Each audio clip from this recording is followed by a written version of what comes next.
friends, how far we've come on this bizarre adventure.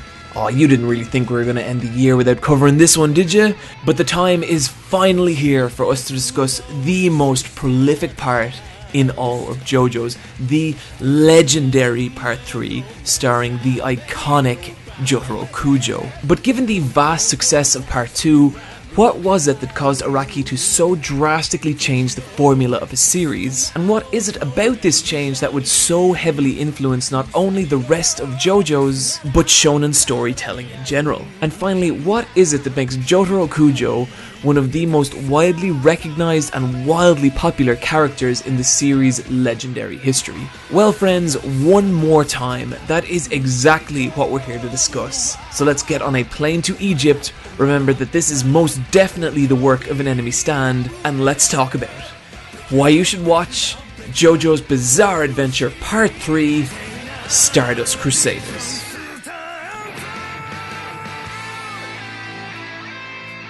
The biggest change to Part 3 is something that I have been dying to talk about since our first video, and that is the addition of stands to the JoJo's universe.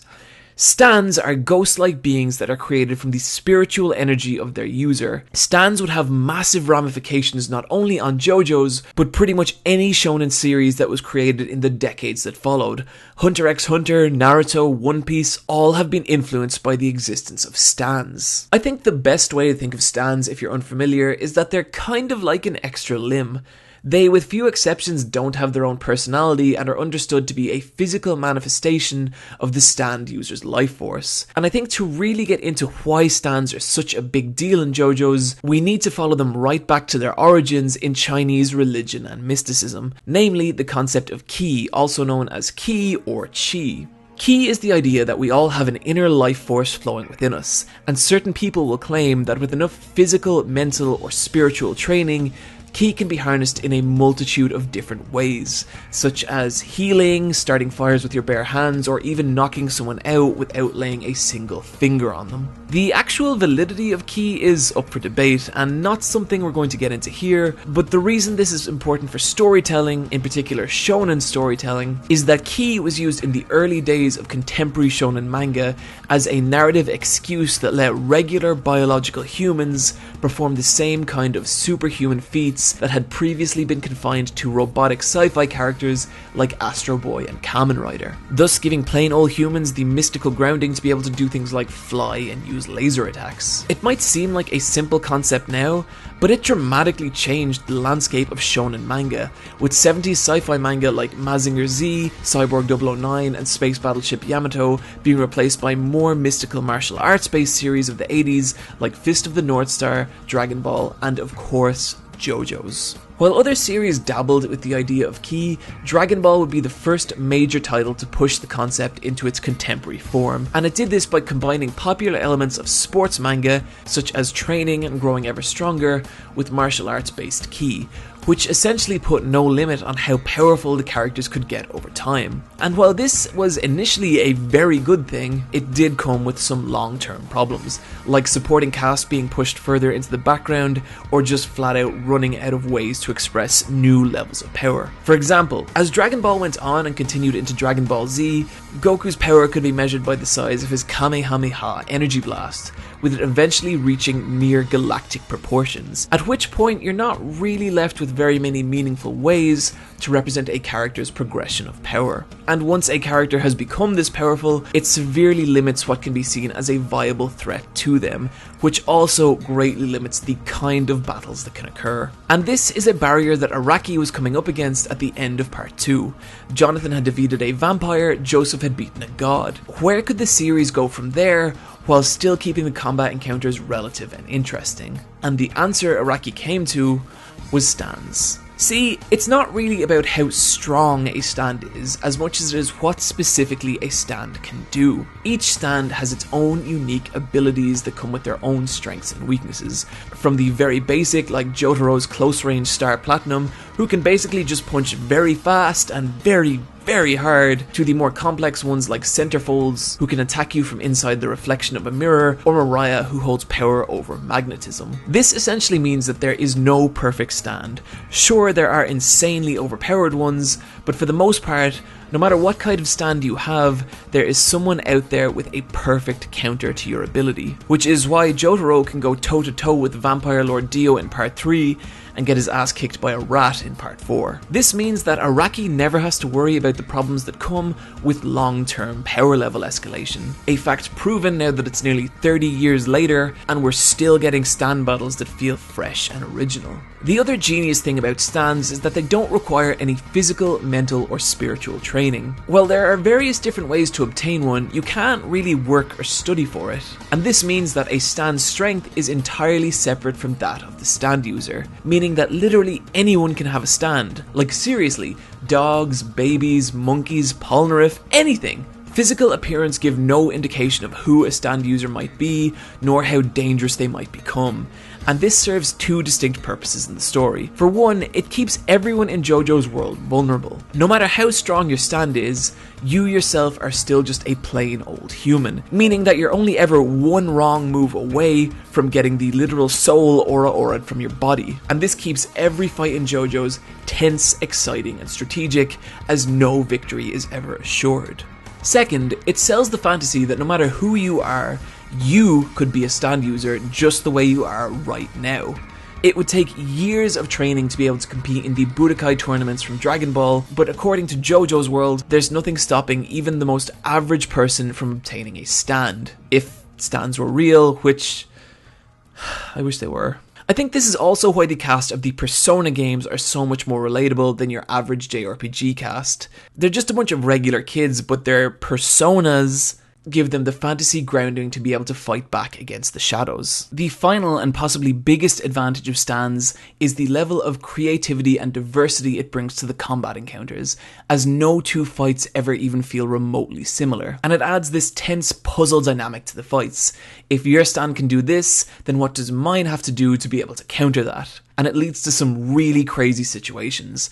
Like, how do you fight someone with no direct offensive abilities, except that his stand can turn you into a child? Oh, and he has an axe. We're going to dive a little deeper into the fights later on, but for now, I think it's time we talk about the world and characters of Stardust Crusaders. Part 3 opens up and two things are immediately obvious. For one, the visuals look like they got a massive bump since Part 2, and second, everyone's favourite walking nightmare, Dio Brando, is back and he is crazier than ever. Right off the bat, what I love about Dio being the villain for this arc is how it recontextualizes Part 1.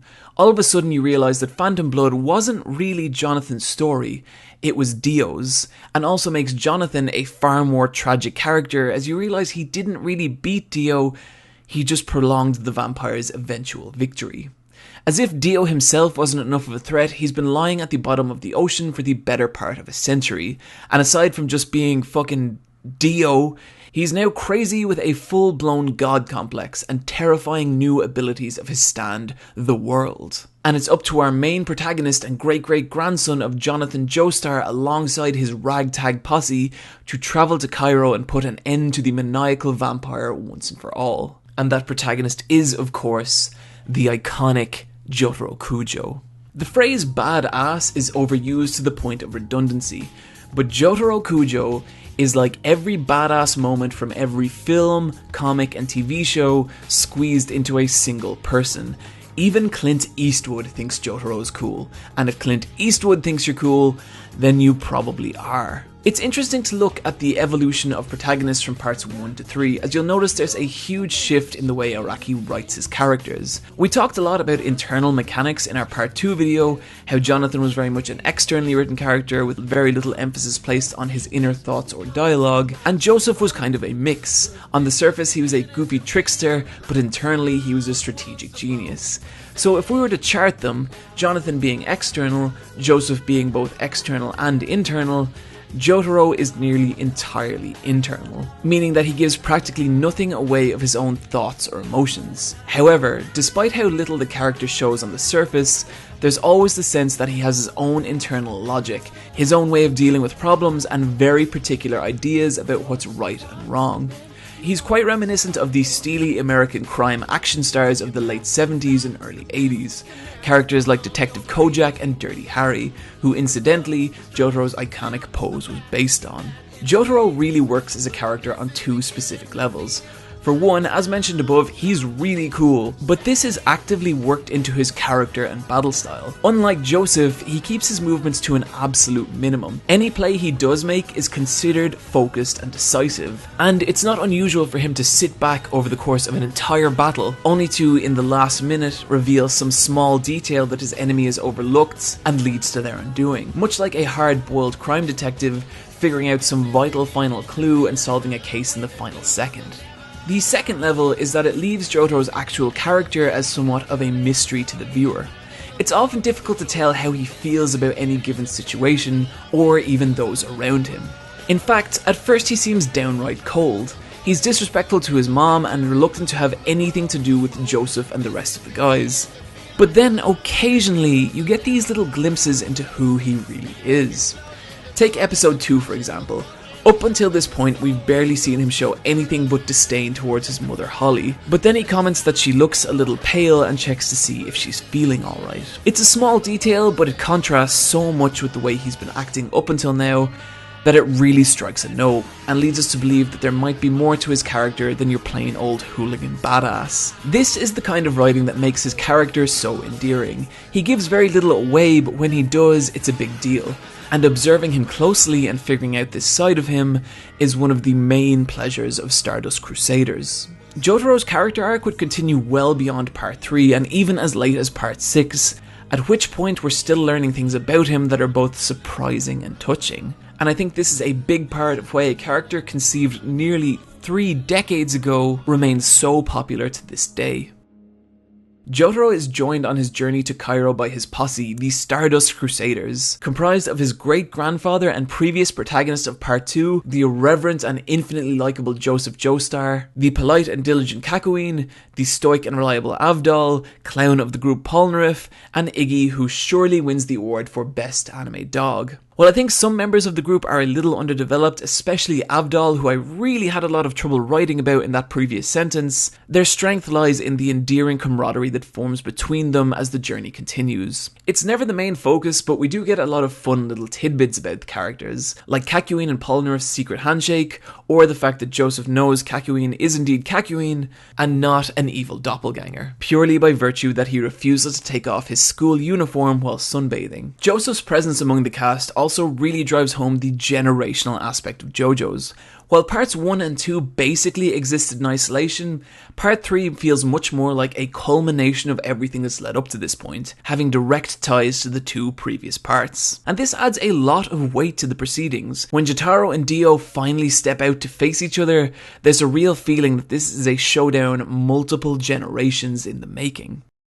I think one aspect of JoJo's that really separates it from a lot of other anime and manga is Araki's fondness for exploring foreign land through his stories.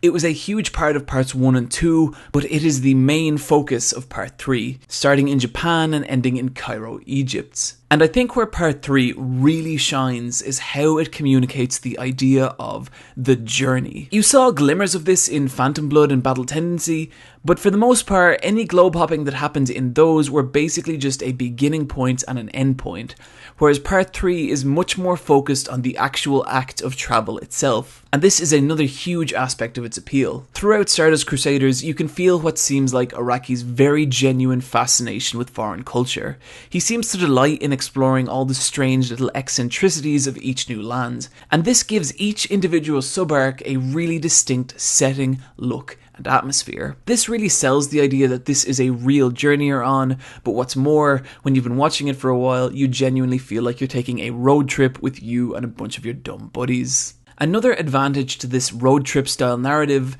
it's how it's used to set up for the many unique and exciting stand battles of part 3. And I think this can be best summarised with a quote from Araki from volume 3 of Stardust Crusaders. "When I'm travelling, I can feel very lonely, so I appreciate the kindness of strangers from the bottom of my heart. Still, sometimes I start wondering why someone is being nice to me. Are they actually evil and planning my demise? Who's my friend? Who's my enemy?" The idea of danger coming from an unfamiliar place is a pretty core fundamental fear that mostly anyone will be able to relate to. But it's the way Araki works this fear into his battles that's really clever. I would say your average fight in media can be broken down into 3 parts. Engagement, where the 2 combatants face each other for the first time. Struggle, where the actual fight takes place and the characters wrestle for dominance.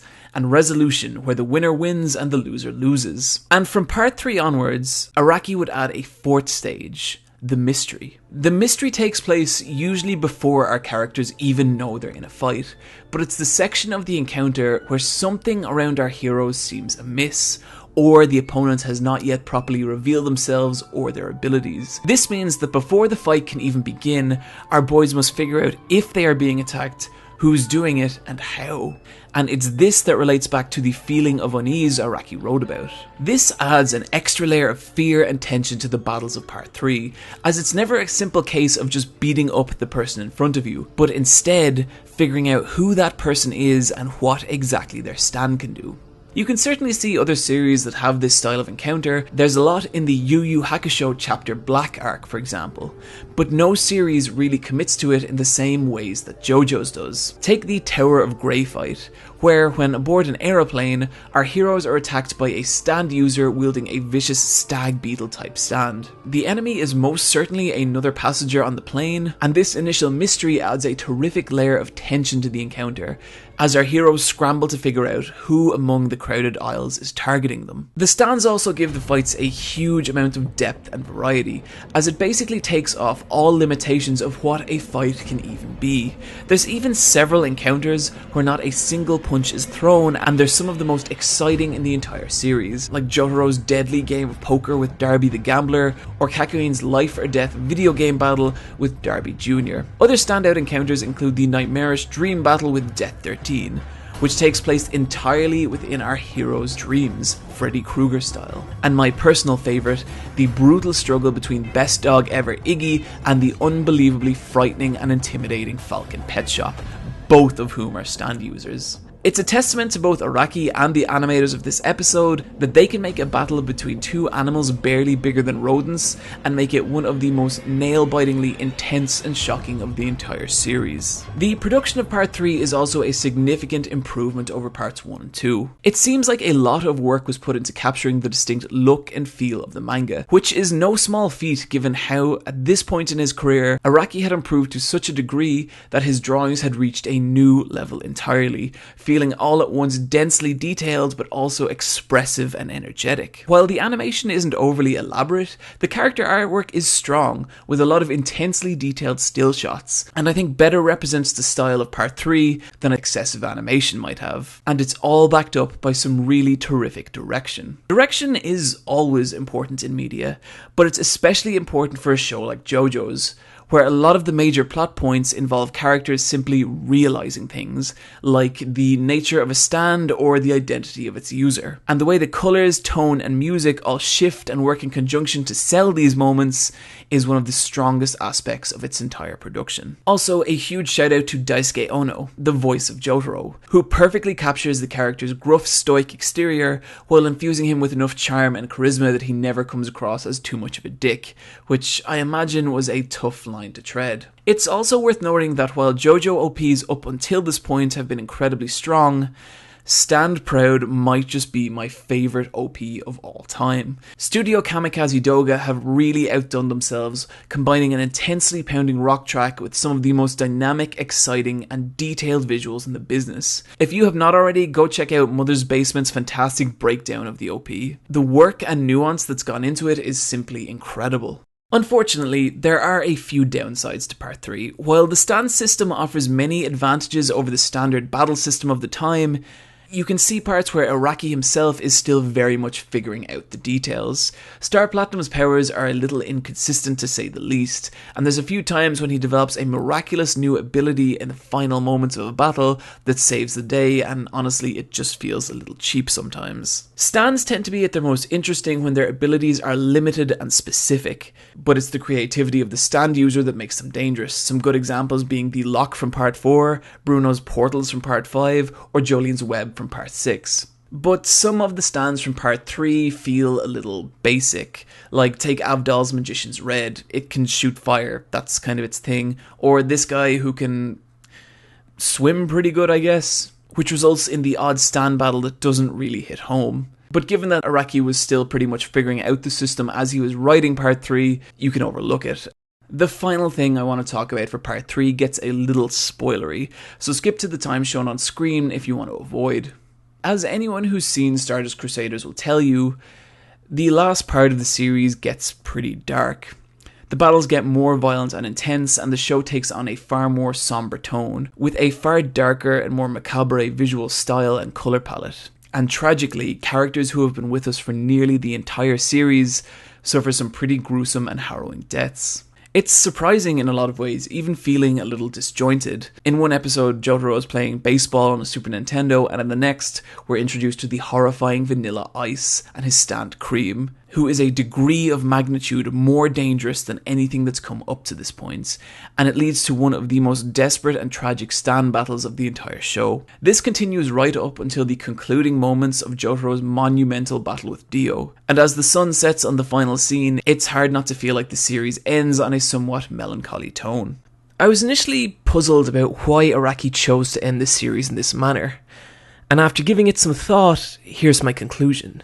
When I was a teenager, me and a few friends ended up cycling across France, and while I remember being so excited to reach our goal, when I think back to it now, what stands out for me the most is not the journey's conclusion, but all the weird and fun things that happened along the way. And that's the exact feeling I get when I watch Stardust Crusaders.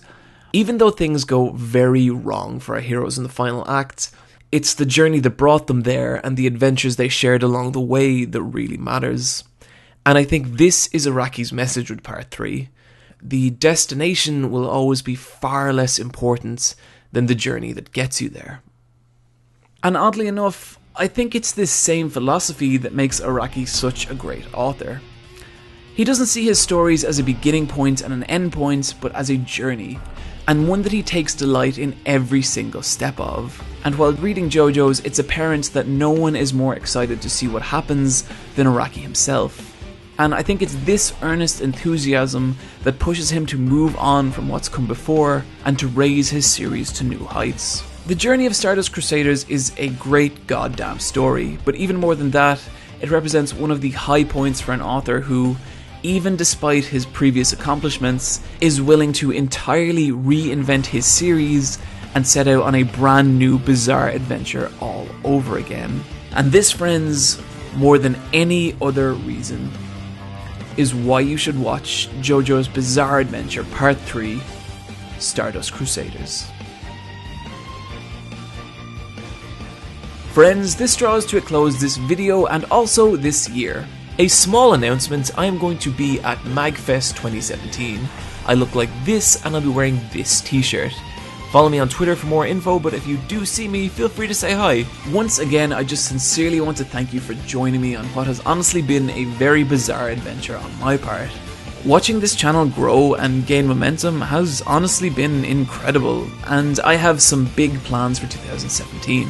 Once again, you can of course find me on Twitter at Eyepatch, but maybe you want to check out the Let's Fight a Boss video game podcast for our climactic 2016 Game of the Year Showdown, where we'll be taking a look back at 2016 and pitting its best games against each other for the coveted Let's Fight a Boss Game of the Year award. I'm going to take a much needed rest for the next week or two, but I will be back in January. But until then, friends, enjoy doing whatever the hell it is you enjoy doing this holiday season. Take care of yourselves, and I'll see you next year.